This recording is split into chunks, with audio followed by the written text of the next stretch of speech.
host, Tia Carol Jones. I'm here today with Dr. Kyla Mathews.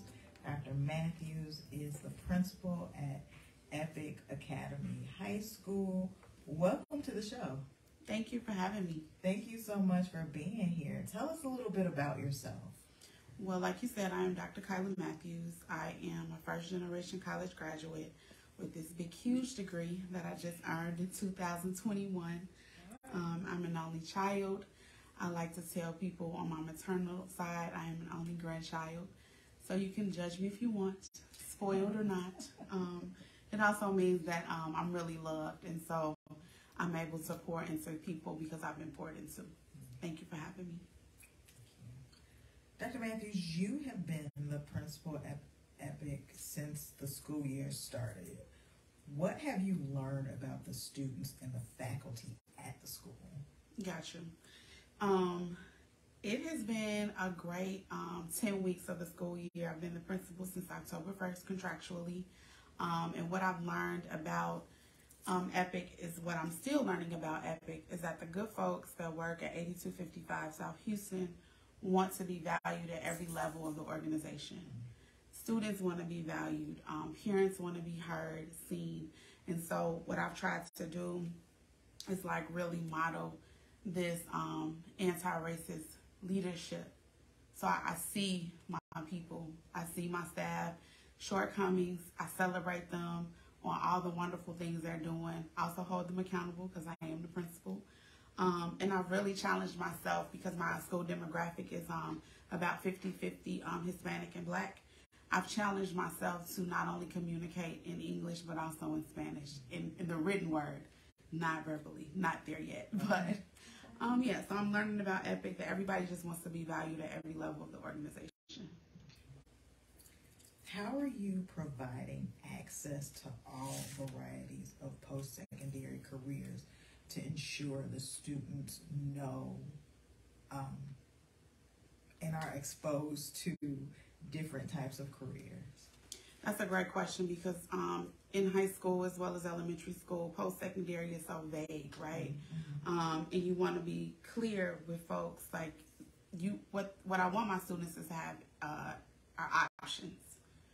They don't need to be siloed, right? So one of the reasons I chose Epic to actually take the job is that there's a staple at Epic called College and Career Skills classes, and it begins in 9th grade. So instead of us waiting until January of senior year to have children make the decision about what they want to be when they grow up, we start that conversation in 9th grade, or we actually continue it from whenever they started in elementary school. So to answer your question, we have an initiative that's annual called Career Intensives. And so in previous years, it's been a week-long structure. It's actually coming up after Thanksgiving this year. But it's a week-long structure in which community partners come to the schoolhouse, and they also partner with classroom teachers so that the business aspect is launched. The teachers can teach the lesson from a teacher's aspect, and then the students are supposed to solve some type of problem alongside the industry. But this year, we're going to do it for 2 weeks, and we're going to shorten it to the afternoons. So children will have the traditional bell schedule, but then they'll really have like more time to go deep on the industry so that the product is something that they can walk away from and speak to at the next level and make some high-level decisions about what they want to be when they grow up. Can you talk about some of the innovative curriculum that is offered at Epic? I was interested when we spoke before and you talked about the potential to bring robotics and droning to the school. Epic is a special place because we really take into consideration student voice on a whole nother level, like it's on steroids. You ask children what they want and you actually deliver, because charter schools really don't have that type of reputation where they can actually deliver on what children want. But being a single site charter, I think Epic is doing a really good job of taking inventory of what children want. So last year there was interest in droning. This year there's more interest in robotics. This year is interest in droning, 3D printing, and we have animation. What I like to brag about in this situation is that the two instructors are Black females. One company is we partner with Next Wave STEM, and the other partner is Urban Innovators. And these women show up and show out. One young lady is also the liaison for our Black Student Union. So I bring all that up to say is that back to everybody wanting to be valued at every level of the organization, not just from Monday through Friday, but they're really trying to impact children on another level. And the fact that STEM, and I'll add the A also for the artistic piece of the STEAM experience at Epic is really student-centered, and it's really solving greater issues on getting kids exposed to what's out there.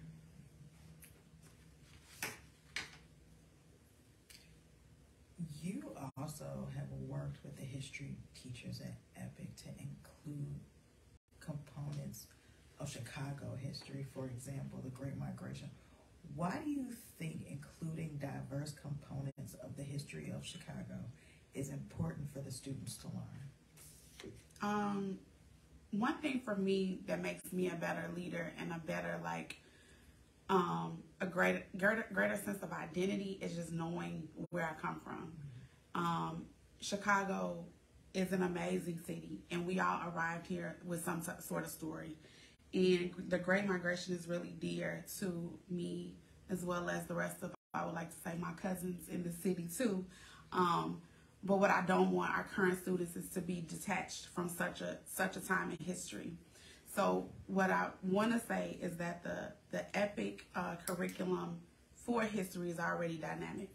We have made sure that 9th graders take African American history, 10th graders take Latin American history, juniors take U.S. history within a time period, and then seniors take modern U.S. history. But the African American history piece, I think, at the 9th grade level as a foundational piece, and then Latin American at the 10th grade, such young, impressionable ages, the story has to be told so children can find their identity.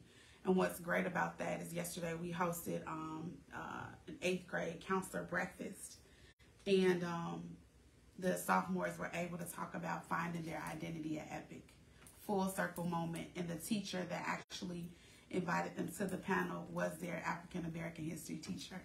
So when the connections are made like that, it's just super dynamic. So how can we not tell the story about the Great Migration? Because number one, it's the truth. Second of all, we can't forget that storytelling and being honest in schools about folks' identity is how we get children to buy into who they are and also want to progress. The Great Migration is all about progression, and we want children to know the truth about themselves and not hide from it.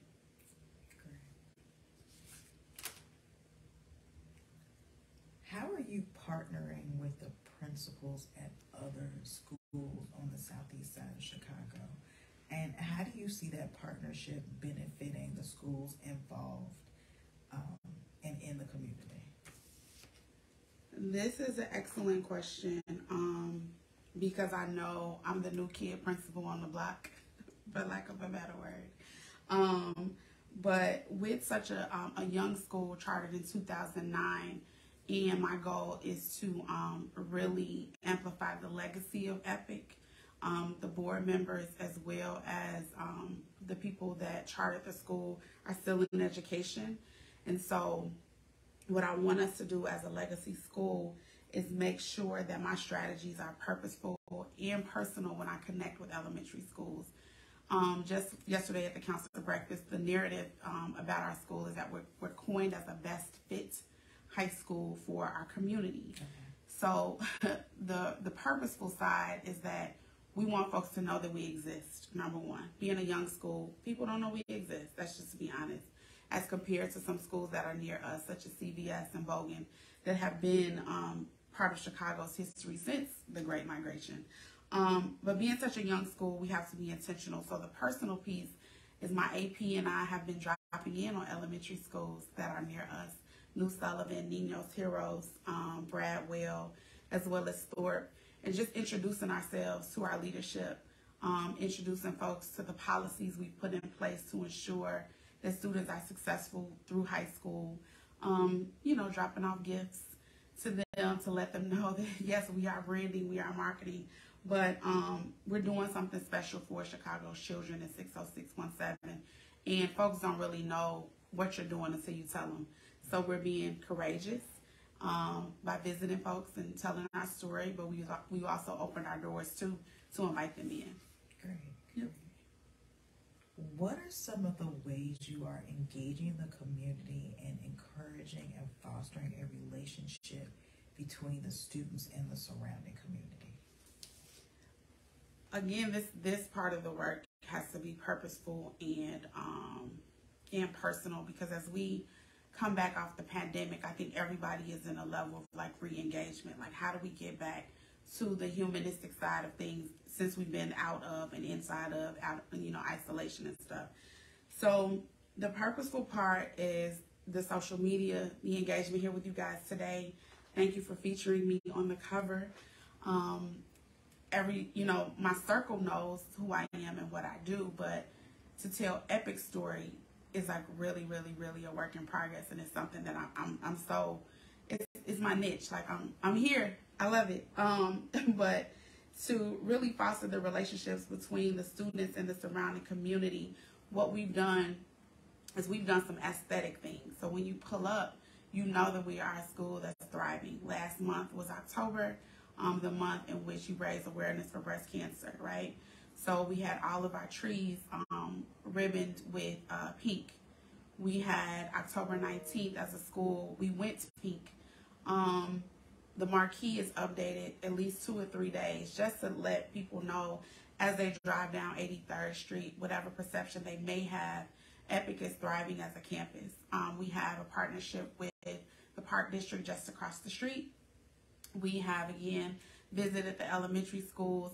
I'm still trying to get on the Alderman schedule through my own networks with the University of Illinois in Chicago, my sorority, Sigma Gamma Rho Sorority Incorporated. I'm always bigging up my school. I'm always letting people know where we are, 8255 South Houston. Shameless plug. But like I said, my email communication to both cultures, backgrounds of my families is always strong. Just, again, making sure that folks know that Epic is here and we're growing a legacy. Where can people go to find out more about Epic Academy? We are on all social media platforms as Epic Academy. We do have a director of communications, Ms. Lockett. She is a superstar at what she does. We will have our ads on the back of CTA buses. But yes, we are on all platforms, Epic Academy. Our website is live as well, epicacademy.org. And you can follow me at least on my Twitter, Dr. Kyla Mathews. It is very, very stakeholder friendly. Okay. So I'm putting that out there too. Great. Before we wrap up, is there anything else you'd like our audience to know? For the listeners, I do, like I said earlier, I do believe that Epic is the best fit high school. I like, it's a joke, wherever Chicagoans go, when they travel, the first thing people say is, oh, what high school did you go to? Just so they could shamelessly put you on whichever side of the city. But I would like to say that Epic one day will be one of those schools in which it'll be more than just one legend in the crowd. Thank you. Great. Thank you so much. Thank you. Remember to make plans to join us again next week.